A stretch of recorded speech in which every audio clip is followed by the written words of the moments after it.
everybody. I've got a tutorial coming to you today based on some requests that I've had of different topics that we want to cover.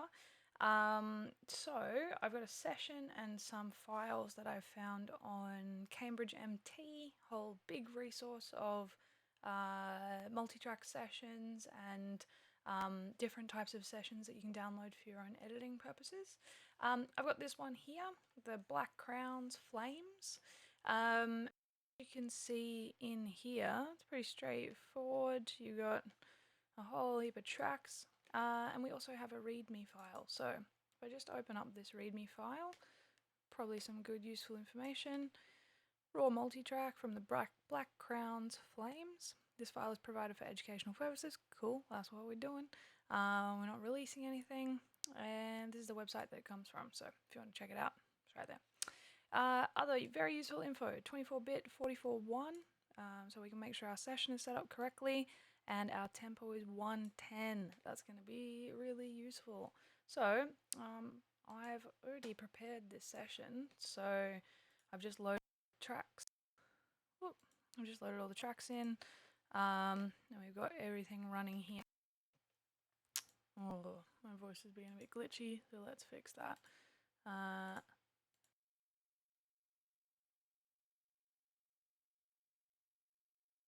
There we go.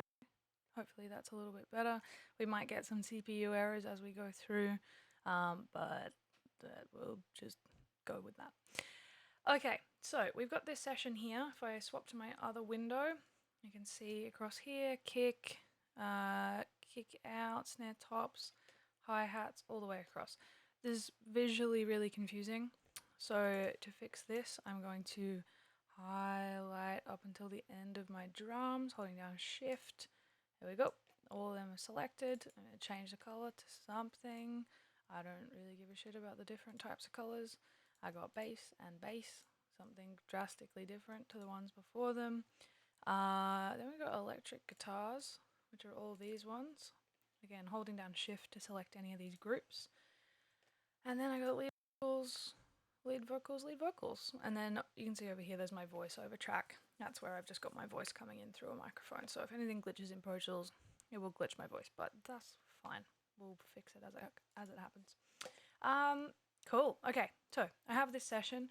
Let's play a little sample so that you know what sort of genre we're dealing with here.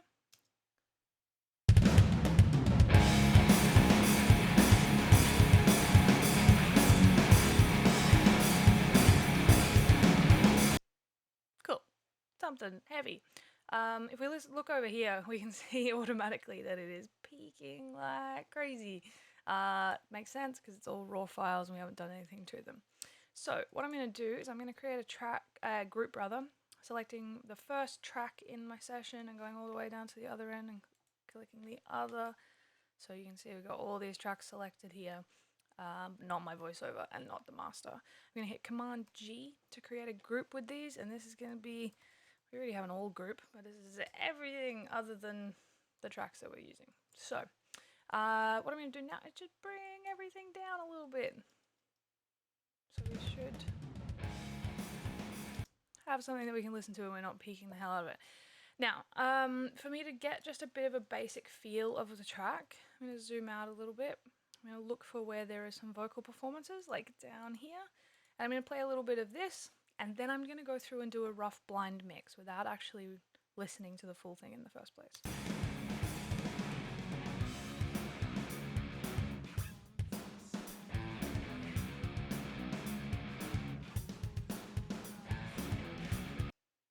Okay, it's a bit quiet.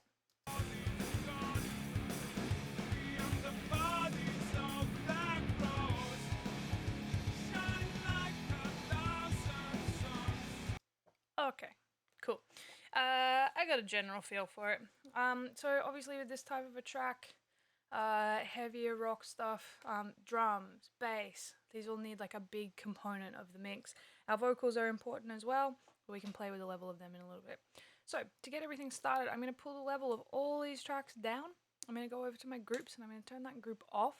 And now I'm going to start slowly building a mix. I'm going to have a look at each of these tracks to kind of get a feel for what they sound like, generally speaking, my room mics, I normally go to first for more indie kind of genres. For these genres, maybe I want it to be a little bit more tight, but I will do my standard mix first and then we'll tweak it as we need to. So I'm going to play it back. As I'm playing it back, I won't be speaking because I'll be listening to it, and I'm just going to pull the levels up to kind of create a balance and make it feel nice. With my kicks and my snares, generally speaking, for most kind of pop rock genres, if they feel like the kick and snare is punching you equally, and kind of like if you imagine they're both two fists, that they kind of have an equal weight behind them, then we're probably in the right ballpark area for levels. So I'm going to play this back and very quickly just speed through a little mix here, and then we'll come back into more fine editing. So let's have a look.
Cool. I'm getting a general balance. I want to find a spot where those toms actually roll properly between most of the tracks so I can highlight a little section and I can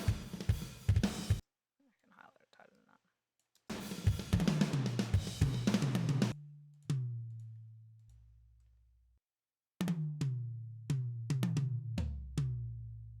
Alright, they're a little bit poppy. Boom, boom. Just gotta check that tom 3 because he only comes in every now and again. Yep, I mean, it's fine. I'll just play this little sample back without it soloed.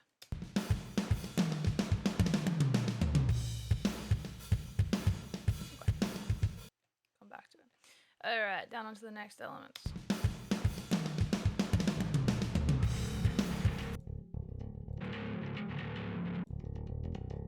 Okay, so we got clean DI sound and we got the fuzz coming out of the amp. I want to blend these together until I get the tone I want.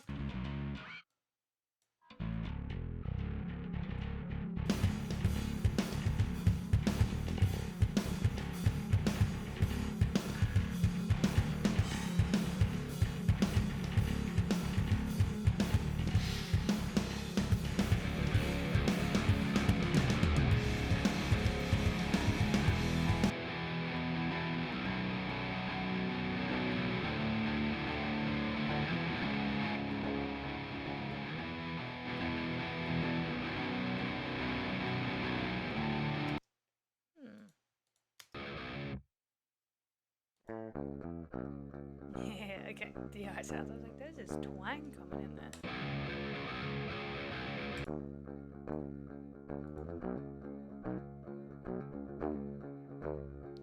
Just looking at the naming conventions over here, you've got electric guitar 1 amp, DI, DI amp, or DT amp, DT DI.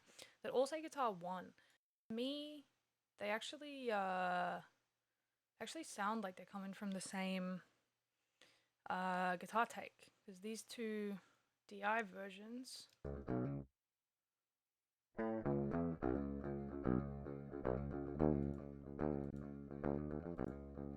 sounds like the same take. So it's kind of like these 4 are all building the sound of the main lead guitar, and then we have electric guitar 2 and 3, which I'm not playing right now, which would make sense because they must come in. So let's find them. 2 and 3. There we go. All the way down the end.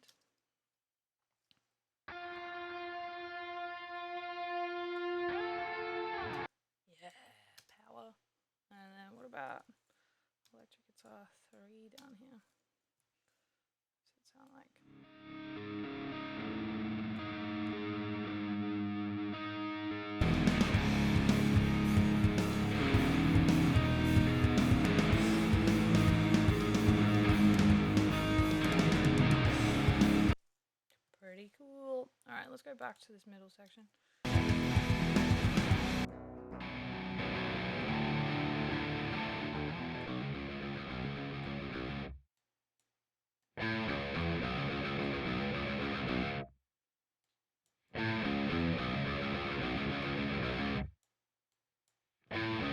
It might sound a little bit thin now, but I want to put it back in context because our bass is really dirty as well.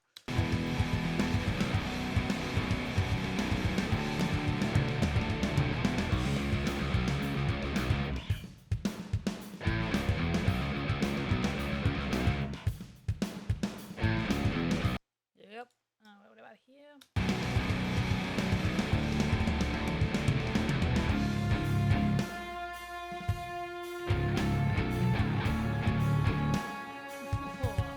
So cool. And then this end bit.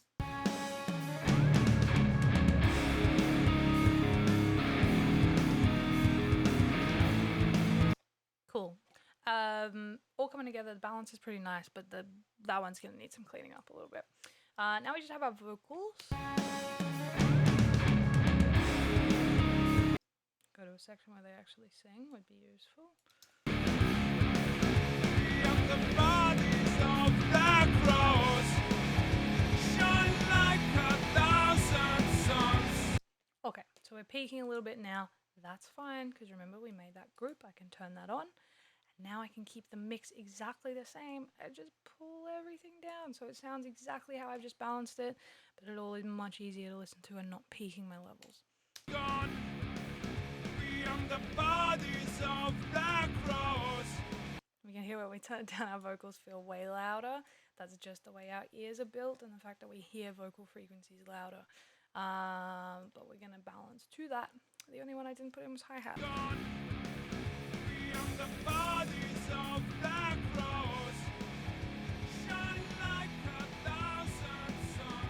Cool. Now that I got a bit of balance, I definitely want to bring my drums up a little bit more. So I'm going to make a group now. That is my drums.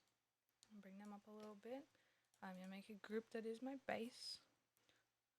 Nope, wrong shortcut. Bass.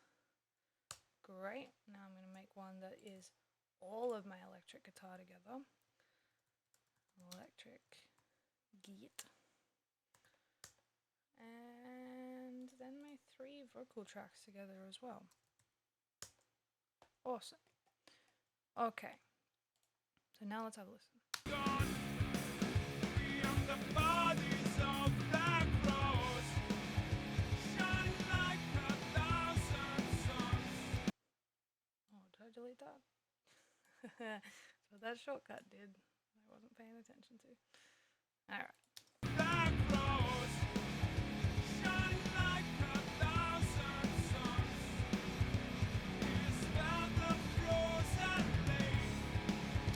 Alright, it at least sounds half mixed now. So what we're going to do is have a quick look. A couple of questions that I had. First one was beat detective. Now beat detective is a complicated thing to try and explain, but we're going to do it as clearly as we can here. So you can see across my drum tracks right now, I don't have it set up to view my grid. We need that to be able to do this next bit. My tempo is currently set at 110, which is, if we remember what it said, I think I closed it, what it said in our little README document about our tempo for this session. So it's at 110. We need to check this out, and we're going to do that through this process. But with my drum group on, I'm going to solo everything. So we're just looking at our drums. I'm going to go up to my grid function up here, and I'm going to turn grid on so that I can actually see it.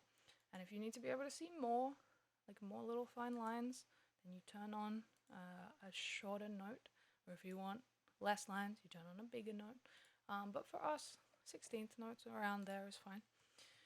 So if I zoom in, we can see that I have some beats in here that are not perfectly aligned. That snare is looking like it's pretty much bang on that line there.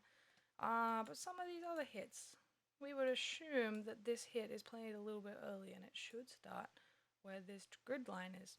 So in order to actually hear it against a tempo, we need a click track. I'm old school and came from where click tracks to make them yourself, and there wasn't a thing to make them for you. So I do it this way.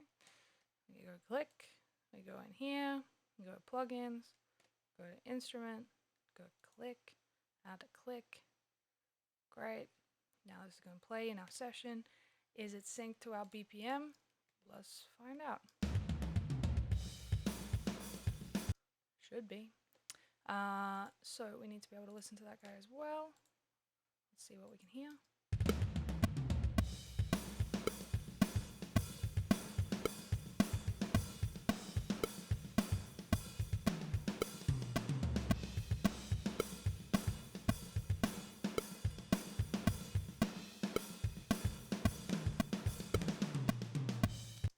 I mean, we're definitely on tempo. It's definitely 110. They're playing through that beat, but there is that little bit of lag in some sections. So this sounds like it's pretty perfect to be able to work with. I'm just going to hide and make my click inactive because we'll probably need it later. But it can just hide away for a second. I also don't need to see all of my other tracks. So I'm going to use this little function to just hide everything other than my master, so that now my session looks really pretty and just these tracks. So what is Beat Detective? This is the next bit, right? So if I go up to Event and I go to Beat Detective, looks pretty complicated. Oh, it actually looks simpler than it is. It is complicated. We need to work through the process in this. As you can see at the moment, my cursor, we have all of our view up here in bars and beats. Down here, I can see my bars and beats. First bar, second bar, third bar, fourth bar, right? With these breakdowns, it's telling me, have I got it selected in the right part? And yeah, I mean, right now I do. I'm going to go into grid mode so that each of my selections is actually resting on one of these grid markers, so it's a really precise value. And what I'm going to do right now is I'm going to take my drum group and my bass group off for a second. And I'm just going to do this on one track to start with, right? So I've just highlighted a little bit of it. I can see up in my settings up here that I'm going from the fourth beat in the first bar, in bar 1, to the first beat in bar 4, right? So if we zoom in here, I go and have a look, I am at bar 4 and a little bit over the first beat, but it's reading it correctly, right? So I can see that these settings are making sense. That's great. That's the first part.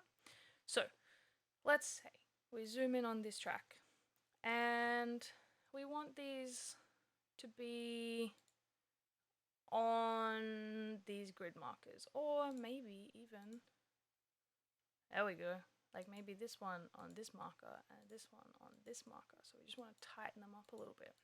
First of all, what I could do is I could go into slip mode. I can have my cursor anywhere. I could hit tab to transient. That's this little button up here. If it's not selected, it won't work. So if I'm here and I press tab, whoop, now I'm at the end of my session, right? Don't want to do that. So, well, yep, let's just grab this guy and drag it. Okay, so that's one way to do it. With a little tab to transient here. If I grab it and I hit tab, it's going to snap me to the first transient. What I can then do is hold down shift and go down in my session, and I can hit B to break it, and then I can move it. I've got my little grabber hand on, which is just a time mover. Oh, I got Beat Detective on, it's being whack. Let's get rid of that for a second. So I could move it onto the grid, right? I could do the same thing for this beat. I could highlight it, I could hit break, and I could move it onto those grid markers so it's lining up, right? You can do this manually. Sometimes if you just have like one hit that's out of time, if it's a tom hit, you could probably do it independently. You don't need to move all the other tracks.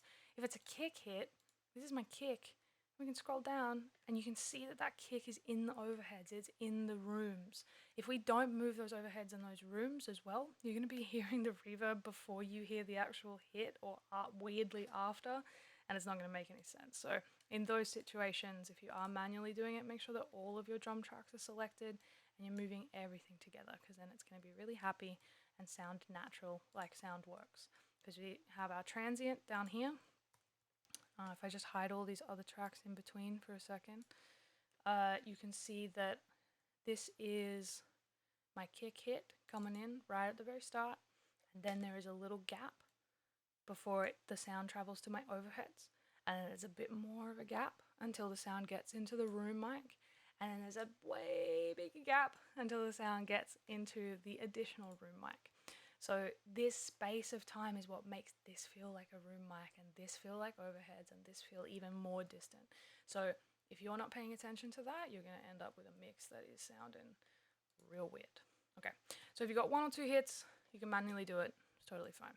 What we want to look at is beat detective, which is essentially saying that you're going to do a much heavier editing process. So we're going to start off really simple. I'm going to go back to event. I'm going to open up beat detective. And inside of here, I have a couple of different things I can do. One is if I have recorded someone not to a click. It's really important. Beat detective works very well with people on click. If you have recorded not to a click and just recorded a live performance, bar and beat marker generation will allow you to start kind of mapping the bars and the beats as they were played in the original non-tempoed recording. So if you have a live track and you want to maybe sequence something like program drums to go in behind it and they need to have a beat to follow, this is a way that you can do that. You can also get a groove from a performance and analyze the distances between the notes, and then you can reuse that for different things to reprogram also additional drums.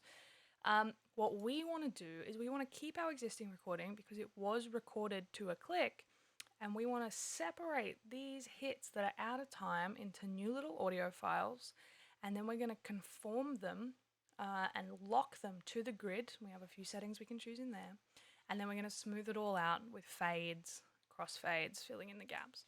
So the first thing we need to do is actually tell it what section of audio we're working on. So if I, at the moment, moving my cursor around up here, you can see the number changing out the top, which is what we looked at before. If I have my cursor on right here for, well, actually let's be in grid mode so that it works a bit easier. Slap it on here, right? 1, 4, 480. 1, 4, 480. Cool. Beat detective doesn't know that. Beat detective says, I don't know, you're starting at beat 2. No, I'm not. So we're going to do a little sample. We're currently in beat 1. I'm only going to go to like beat, there's a nice little gap, right? So I'm in beat 6. I haven't selected a massive amount right here. I've just selected like 5 bars. The reason for that is if you do each of these sections individually, you're not looking at overarching processing, you're focusing on small sections, and you're going to make sure that your session is edited much more accurately. So what we need to pay attention to here is I'm going to just talk very briefly about our mic setup process. Yeah,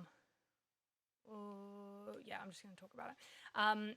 So if you have a microphone directly on your snare drum, your kick drum, your tom, whatever else it is, that microphone is getting that sound really, really quickly, just like we saw in the visuals. If you have your microphone a little bit further back, it's getting that sound a bit more distant. What we want to do is we want to make sure that all of our main edits is it's analyzing on the close mics and not on the distant mic. So it's not chopping these rooms right up on their thing. We want it to actually leave space. So to do that, I'm going to make a separate group that is not my room mics, not my overheads, but only my close mics. So you can see that I now have selected my kicks, my snares. Oh, there's a snare room in there that's a bit weird too. Let's get rid of that guy. Unselect it. Hi-hat, toms. I'm actually going to let my hi-hats chill, and we'll edit based on the main drums.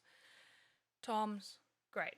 Okay, so I'm going to create a new group with these ones, and this is going to be called my close mics. Great. With these close mics, what I'm going to do now is I'm going to hide the other ones so that we are just focusing on analyzing the close mics, and then we're going to cut them all together. So with this clip separation, what I need it to do is I've now selected from like halfway in bar 6 and halfway in bar 1, and it's not seeing that. So I'm going to say capture selection. See what it's done right now is it's starting to analyze what I actually have selected.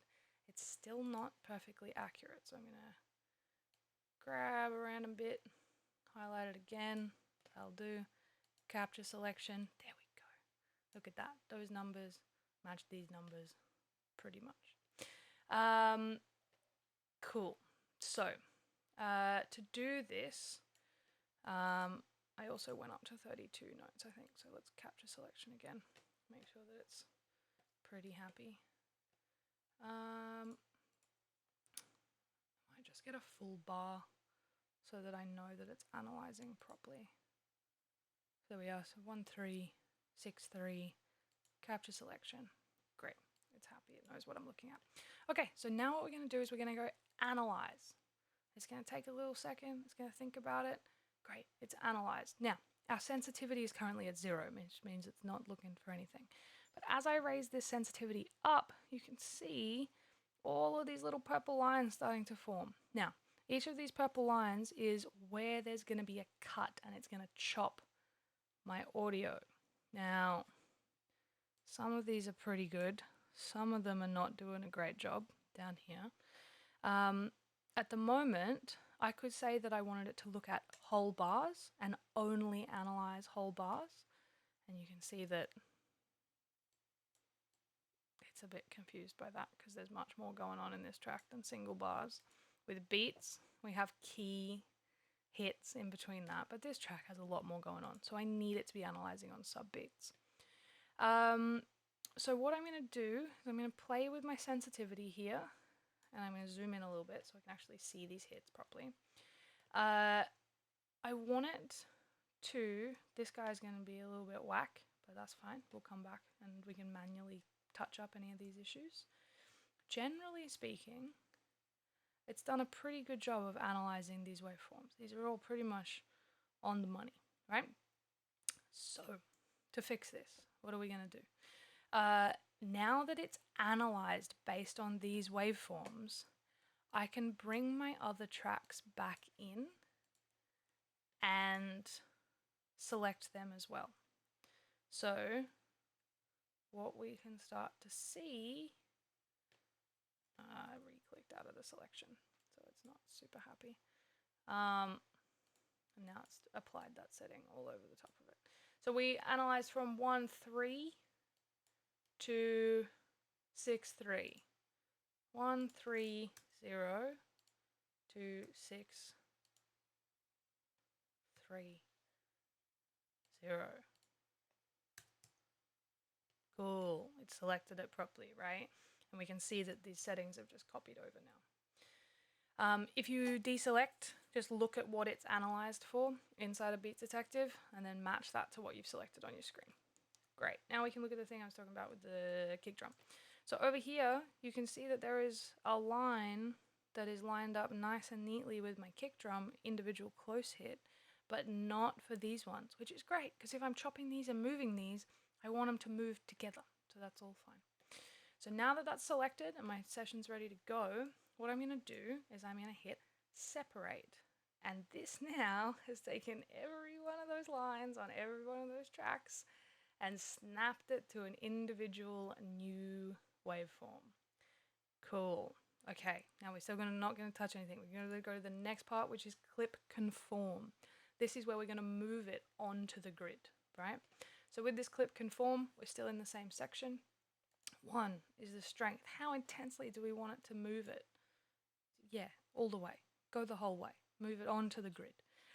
There's this other really cool function where you can add and can keep a little bit more of a live feel in the production, where you can say exclude within. And that means that if it's within 30% of that grid marker, I'm just going to leave it where it is, so it feels a little bit more natural. If you have it on 0, that means every single hit, even if it is 1 millisecond out of time, which we're never going to be able to hear, it's going to move it and snap it onto the grid. So now that we've done this, what I'm going to do is say conform. Ooh, and he all moves. Look at that. Okay, so now we're going to have a quick listen to it just so that we can see what it actually sounds like.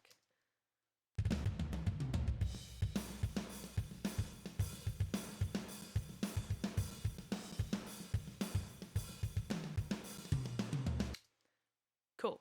It sounds in time, but it sounds really choppy and weird, right? Especially at the start where that tom was doing its weird thing. Cool.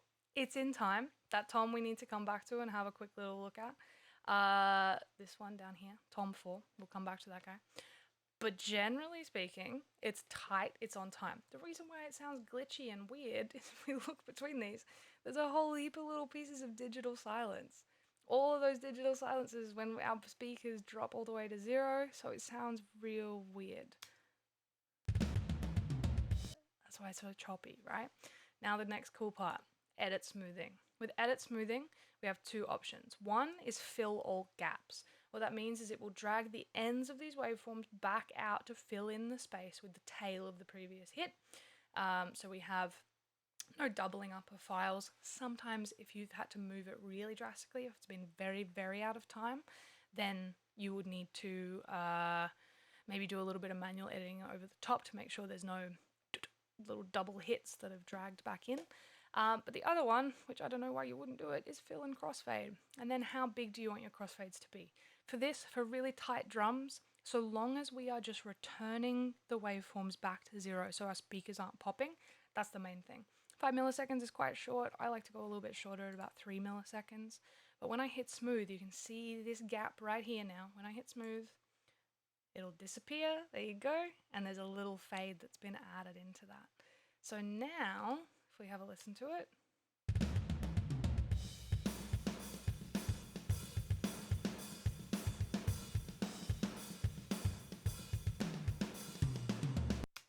Nice. It's really tight. It's really smooth. We have a really great performance.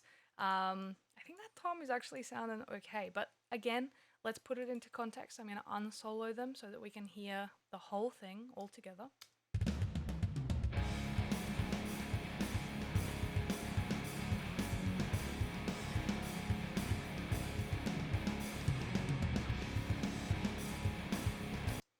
Cool. It's super, super tight. It works really well. So this is analyzed really well and it's done a good solid performance. Our next process would be to repeat this process. So we would go back to not our drum mix, but just our close mics.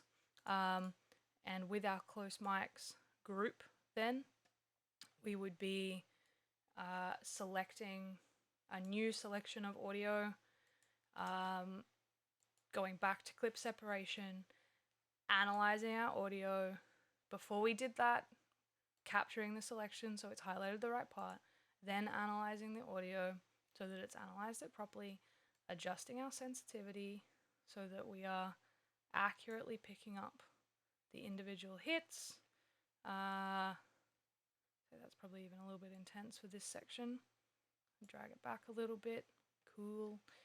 Go to our all drums so that we can select the rest of the tracks so that we're editing them all together. Then we go separate. Then we go clip conform. And we keep those same settings and we say conform.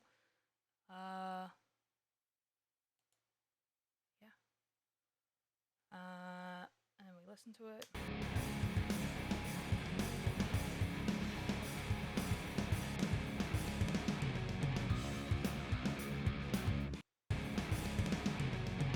There's a weird little thing going on up here. I'm just going to create a quick marker so that we can come back to this part.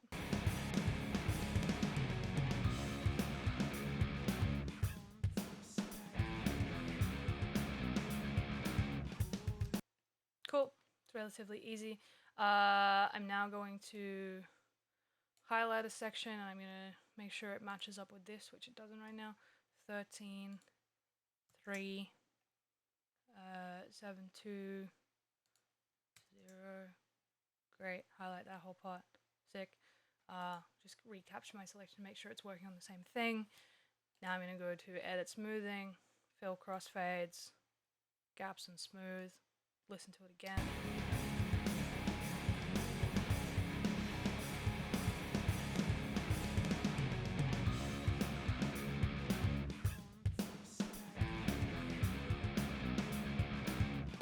Okay, it's all good. There's just one little weird roll-on note happening down here, so we're just going to check what's going on with that. I'm just going to play it back in halftime, which you can do by holding down Shift and then pressing spacebar for play.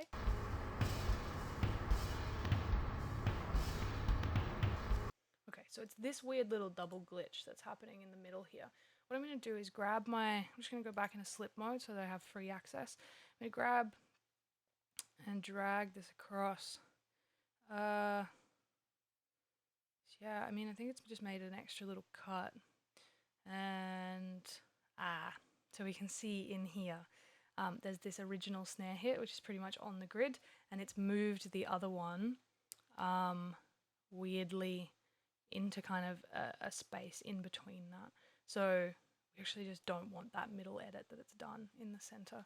So I'm just going to drag that out so that it's out and actually now sitting on that grid line, and we'll listen to it again. Cool. Sounds a bit more normal now. It was just a bit too choppy. So this process, right, we have now, in this amount of time, completed 20 seconds of the track.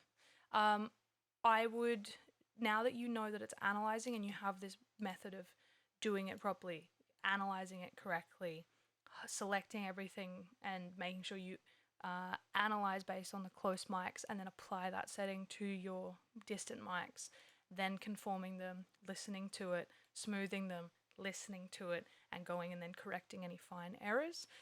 We essentially repeat this process. You could be a little bit more bold and you can try and maybe do 30 seconds up to a minute at a time, but if you do them in small sections like we've been doing, you know that you're not going to end up with some weird glitch where it's misanalyzed it properly. So remember, make sure that whatever your selection in Beat Detective is matching what you're actually working on. Every new selection, you need to recapture selection and then step by step work your way through these processes and you'll be totally fine. Cool. Okay, so that's our basic process for Beat Detective. I'm going to come back with a couple of other shorter tutorials to go through the additional parts. I'm going to break these all out into individual ones. So that's Beat Detective. If you have other questions about drum editing and drum processing, shoot me a message, let me know, and I'll make another tutorial. Cool. Thanks, team.